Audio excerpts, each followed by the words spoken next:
Welcome to a new video on Tata Consultancy Services. Our today's goal is to know about business of TCS.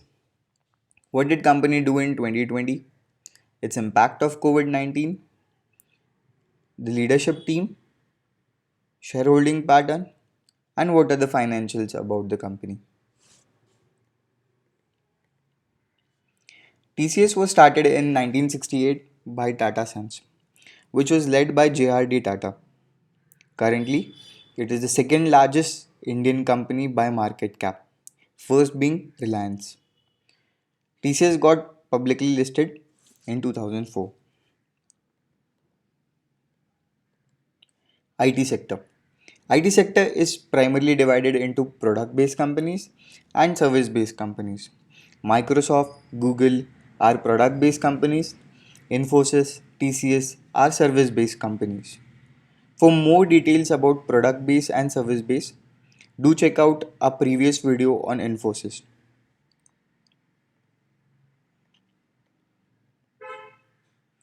Business of TCS. TCS is a B2B, business to business company, and it provides IT services, consulting to its enterprise customers. It has around 4.5 lakh employees, which consults the enterprise customers in 46 countries.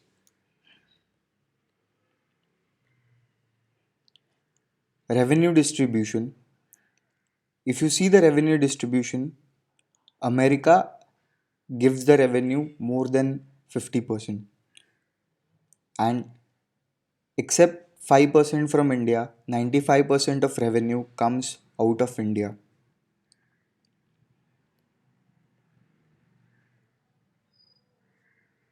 Business areas.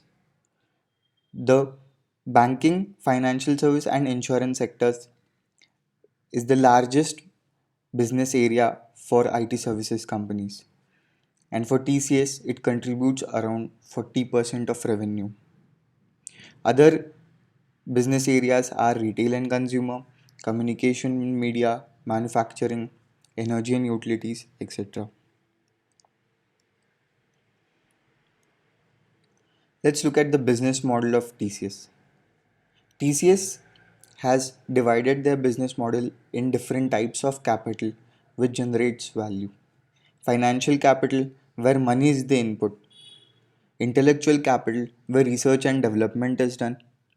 Social and relationship capital, where deep relations are made with customer for repeat businesses. Natural capital, where energy, water are taken into consideration. Manufacture capital, that is the infrastructure required, the IT equipments required, etc. And most important, the human capital, the employees of the company. These all together work together to generate value for the company. Financial capital. For the year 2020, around 1.57 lakh crore revenues was made. This tends to create more jobs and more merger and acquisitions. Human capital. The company had the best talent retention of around, which has attrition rate of around just 12.1%. This is an important factor due to a lot of competition in IT service sector, and we'll get to know why human capital is the most important thing for IT services company. The company got 1341 patents. This research and development leads to more new revenue streams. TCS is a $13.5 billion brand. This helps in deep relationship with customers and high repeat business. Company this year opened 30 plus innovation labs. This infrastructure enables more productivity from the human capital or employees. Company had 12% less carbon footprint. This helps in saving energy and makes the company more environment friendly. Let's look at the 2019-20 business review. In the quarter 1, company launched a new innovation research center, TCS Spaceport in New York.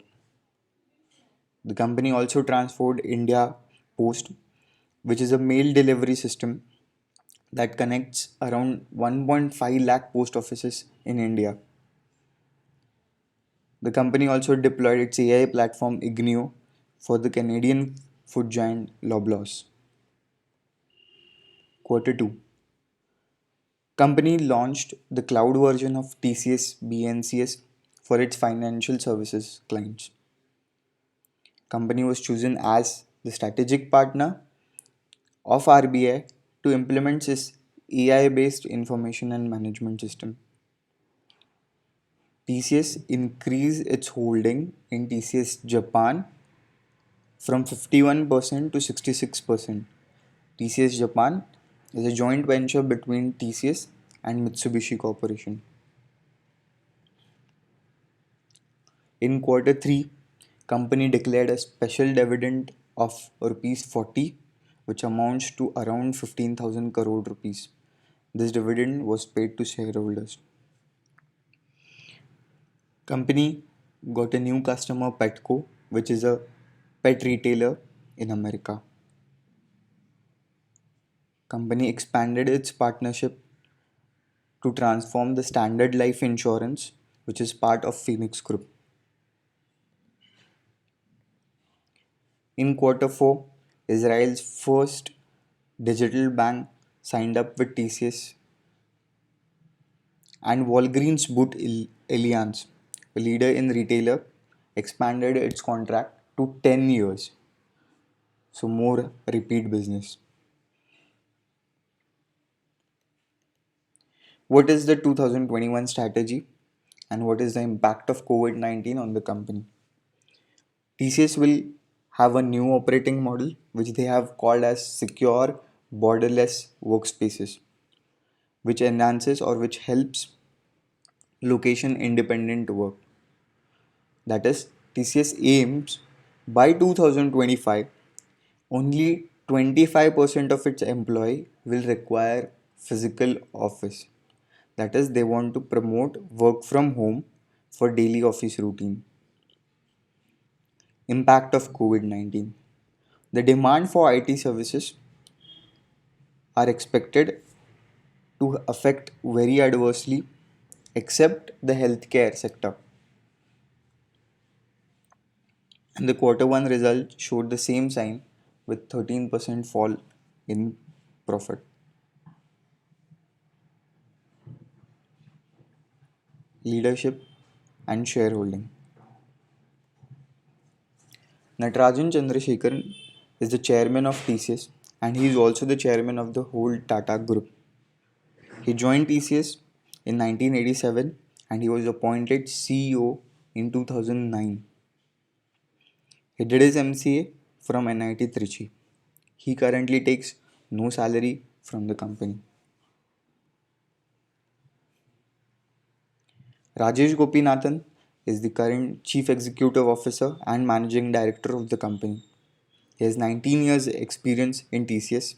He is an alumni from NIT Trichy and IIM Ahmedabad. His current salary is 13 crores. NG Subramaniam is the current Chief Operating Officer and also part of Board of Directors of TCS.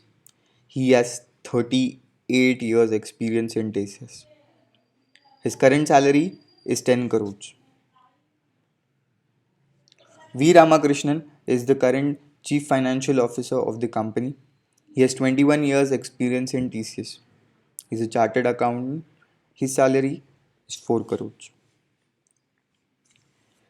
Rajendra Moholkar is the company secretary. He has 24 years experience in TCS. His salary is 1.5 crores. Let's look at the shareholding pattern. The promoters, that is Tata Sons, holds 72% of the company. The greater the promoter holding, the better business they'll run. So this is a good sign for the company. Promoter holds a larger chunk of the group. The FIIs, the foreign institutional investors, and the domestic institutional investors hold 24% of the company. LIC being the insurance company which holds the most shareholding in this company. And the public or the retail investor holds only 3% in this company. Let's look at the financials of the company. Balance sheet metrics. If we look at the graph from 2011 to 2020, the reserves and surplus of the company constantly increased. For past 10 years, the compounded growth rate was stagnant 16.48%, which is a very good sign. This all reserve and surplus belongs to the shareholders. For past 3 years, the growth of reserves has been flat or rather decreased at a compounded rate of 1%. Why? What is the reason? We look. The debt to equity ratio has been nil, zero, always from 2011 to 2020, which is a very good sign. The reserves for 2020 were 83,751 crores and the borrowing for 2020 is 6,906 crores. So if you are saying that debt to equity ratio is nil or almost zero, then what is this borrowing? According to the new standard from 2019, IND AS 116, the company has to show the lease borrowings or the rent they are expected to pay in future. That's why this huge amount comes into the balance sheet metrics. Profit loss metrics. The company's revenue for past 10 years were compounding at a rate of 18%, which is exceptional. Also, the net profit for past 10 years have been compounding with 16.72%, though the expenses were slightly growing more at a rate of 18.44%. For past 3 years, the growth rate has been dropped. That is, the revenues are growing at a rate of 10% and the net profit is growing at a rate of 7.11%. The reason for this can be that the company is a very big company today. It is the second largest company in India. So to grow from rupees 10 to 20 is easy, but to grow from rupees 10 crores to 20 crores is difficult. For the year 2020, the expenses were 73% of revenue and the net profit was 20% of the revenue. Let's look at the expense breakdown for 2020. The major expense for the company is the employee salary. Around 72% of the expense goes in employee's salary. If we include consultancy charges and travel expenses, this can also be included in the human expenses. That is the reason why retention of talent or human capital is very important for the company. It is the people who run this complete business. Let's look at the cash flow metrics.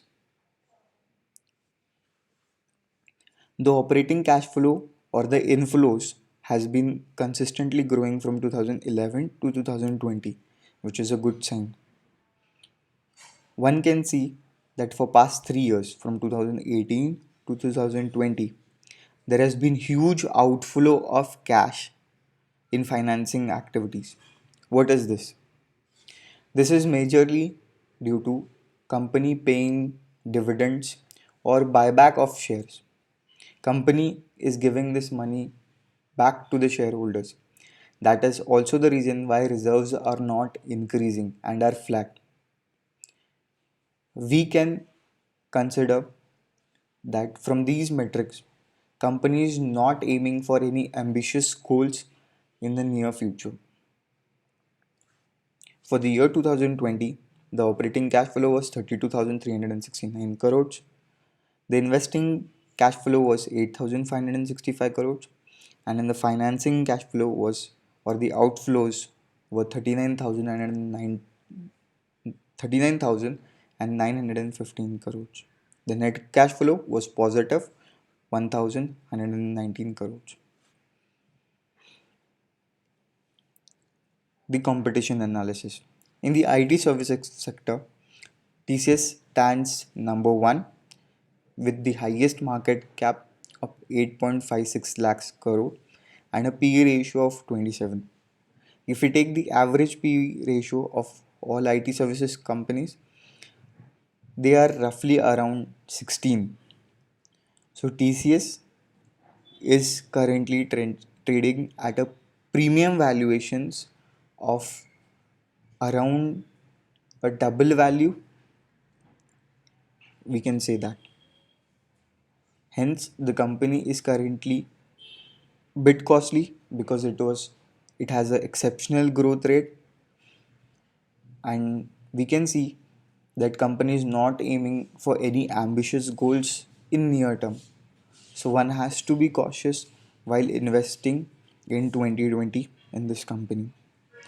Though this company is very good and has very good statistics and also a very good brand name.